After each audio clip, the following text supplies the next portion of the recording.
Adik-adik kelas 4 yang hebat, mari kita mulai pembelajaran hari ini. Bukalah buku siswa kelas 4 tema 5 subtema 3 pada pembelajaran ketiga halaman 110. Setelah mengetahui perjuangan para pahlawan, sikap apakah yang dapat kamu tiru dari mereka? Apakah sikap kepahlawanan itu hanya ditunjukkan pada masa perjuangan melawan penjajah saja? Adakah tokoh-tokoh pada masa sekarang yang tindakannya mencerminkan sikap kepahlawanan? Mari kita cari tahu bersama. Pada Ayo Berlatih, sebelum belajar tentang sikap kepemimpinan, kamu akan belajar bersama guru olahragamu. Kamu sudah belajar tentang memar, luka, dan lepuh. Kamu juga sudah paham cara mengobati memar, luka, dan lepuh. Sekarang, kamu bersama teman-temanmu akan mempraktikkan lagi cara menangani ketiga jenis cedera tersebut. Setelah selesai berpraktek, kamu dan gurumu dapat melakukan refleksi bersama. Kemudian, pada halaman 110, kita akan mencoba menjawab 3 pertanyaan. Nomor 1. Langkah mana yang sudah dapat kamu lakukan dengan baik? Jawab, karena ini disesuaikan dengan kemampuan siswa. Misalnya, langkah yang sudah dapat saya lakukan dengan baik ialah langkah dalam mengobati memar dan luka. Nomor 2. Langkah mana yang belum dapat kamu lakukan dengan baik? Sebagai alternatif jawaban, ini juga masih disesuaikan dengan kemampuan adik-adik, yaitu langkah yang belum dapat saya lakukan dengan baik ialah langkah dalam mengobati lepuh. 3. Tuliskan rencanamu untuk lebih meningkatkan keterampilanmu dalam mengobati memar, cedera luka, dan lepuh. Jawab, rencana yang akan saya lakukan dalam meningkatkan keterampilan dalam mengobati ialah dengan memperbanyak praktek mengobati. Kemudian pada Ayo Membaca halaman 111. Masih ingatkah kamu dengan perjuangan para tokoh pada masa kerajaan Hindu, Buddha, Islam, dan masa penjajahan? Bagaimana sikap kepahlawanan yang mereka miliki? Bagaimana pengaruh sikap kepahlawanan mereka terhadap masyarakat di sekitarmu? Ayo kita buat urutan atau lini masa perjuangan dan sikap kepahlawanan mereka. Perhatikan tabel berikut. Pada masa Hindu, Raja Purnawarman, sikap kepahlawanan, mencintai rakyat dan berani melawan perompak. Pada masa Buddha, tahun 1850 Masehi, rajanya Bala Putra Dewa. Sikap kepahlawanan yaitu membangun armada yang kuat dan membangun ekonomi Sriwijaya. Kemudian pada masa Islam tahun 1653 rajanya Sultan Hasanuddin. Sikap kepahlawanan yaitu berani dan gigih melawan Belanda serta arif dan bijaksana. Kemudian pada masa penjajahan yaitu tahun 1945 Insinyur Soekarno, sikap kepahlawanannya mengutamakan musyawarah untuk mufakat dan berani dan rela berkorban demi negara. Selanjutnya, apa yang dapat kamu temukan tentang sikap kepahlawanan dari masa ke masa? Yang dapat saya temukan tentang sikap kepahlawanan dari masa ke masa ialah tujuan yang akan dicapai dari sikap kepahlawanan tersebut yang berbeda-beda dari masa ke masa sesuai dengan kepentingan masing-masing, namun semua dengan tujuan yang baik.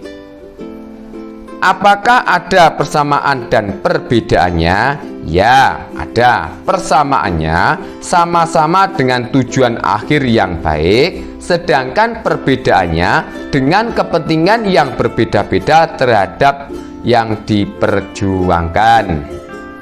Berikutnya, sikap kepahlawanan bisa kamu temukan di lingkunganmu, Kamu bisa belajar tentang sikap kepahlawanan dari kisah seorang penjaga pintu perlintasan kereta api. Kemudian pada halaman 112 kita akan mengisi tabel.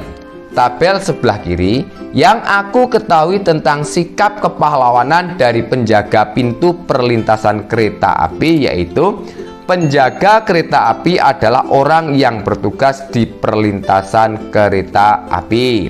Kemudian yang sebelah kanan, yang ingin aku ketahui lebih lanjut tentang sikap kepahlawanan dari penjaga pintu perlintasan kereta api, yaitu sikap kepahlawanan dari penjaga pintu kereta api. Kemudian pada halaman 112 bacalah teks yang berjudul Pahlawan Tanpa Tanda Jasa dengan Seksama. Berikutnya pada halaman 113 tulislah semua informasi yang ada pada tempat yang sudah disediakan. Di sini kakak akan memberikan contoh informasi dari bacaan tersebut. Yang pertama, Gimin adalah seorang penjaga pintu rel kereta api. Sebagai penjaga rel kereta api, ia bisa menyelamatkan banyak orang, mulai dari pejalan kaki, pengguna sepeda motor, penumpang mobil, atau pengguna kendaraan lainnya. 2. Jika tidak ada Pak Gimin dan teman-teman, tentunya keadaan lalu lintas akan menjadi kacau dan mungkin sering terjadi kecelakaan. 3. Sikap kepahlawanan yang ditunjukkan oleh Pak Gimin adalah bekerja keras, pantang menyerah, dan bekerja dengan sungguh-sungguh sesuai dengan keahliannya.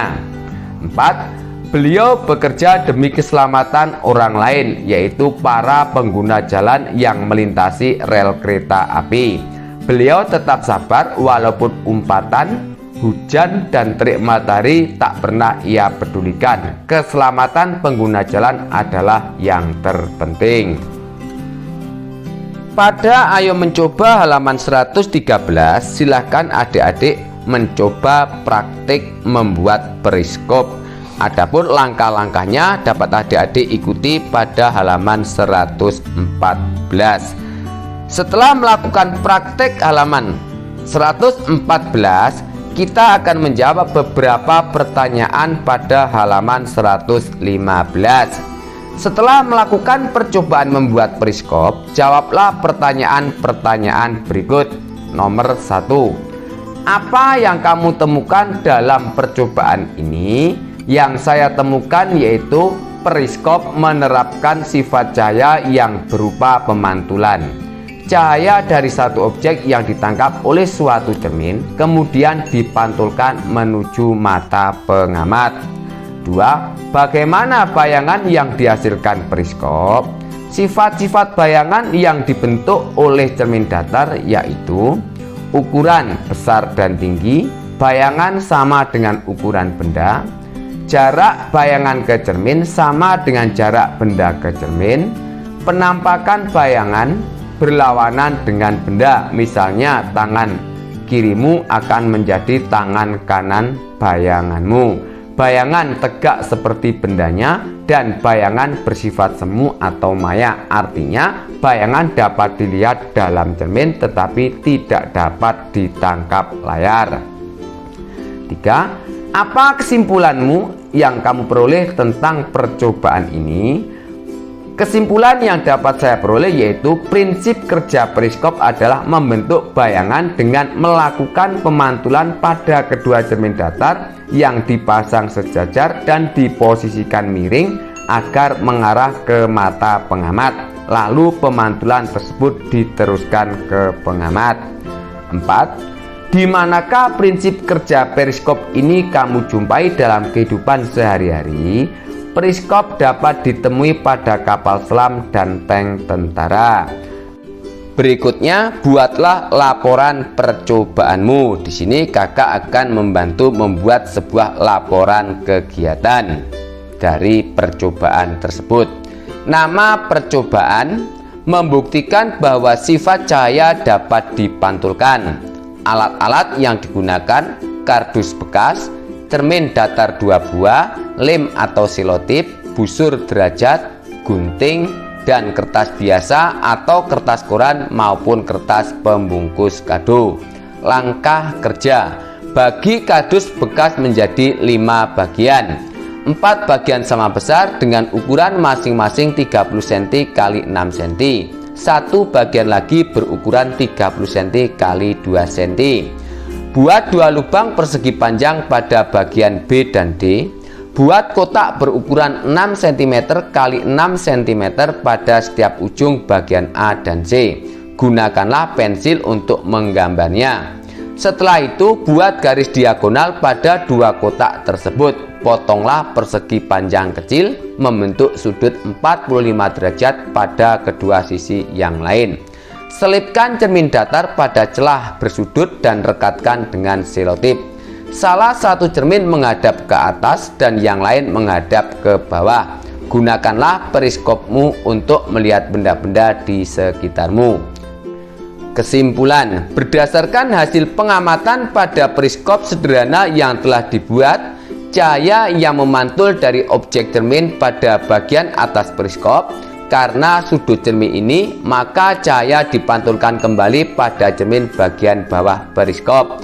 Maka di cermin bagian bawah akan terlihat bayangan objek yang ada di balik penghalang. Nah, adik-adik kelas 4 yang hebat, demikianlah untuk pembelajaran hari ini. Semoga bermanfaat. Dan agar tidak ketinggalan pembelajaran yang akan datang, jangan lupa untuk subscribe, like, komen, dan share. Sekian dari kakak. Wassalamualaikum warahmatullahi wabarakatuh.